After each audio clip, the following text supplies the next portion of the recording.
ધોધ વેતો વેતો આજથી 200 વર્ષ પહેલા ચાલુ થયો અને એ જ અખંડ ધોધ આપણે આજે પ્રભાત ફેરીમાં લઈ રહ્યા છીએ. હું જ પણ સાથી ઠોકીને કહીએ છીએ કે આ પ્રભાત ફેરીમાં આવ્યો એટલે એનું કલ્યાણ થઈ ગયું.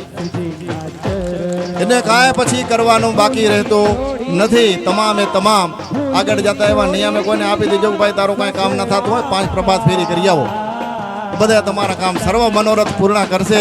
એવી આ મહાપ્રતાપી આપણી પ્રભાત ફેરી છે. સર્વ હરિભક્તોએ ખૂબ લાભ લીધો. આવો ને આવો લાભ હરેક એરિયાની અંદર હજી 20 દિવસ સુધી છે. બધાએ પ્રેમથી ભક્તો લાભ લેતા રહેજો.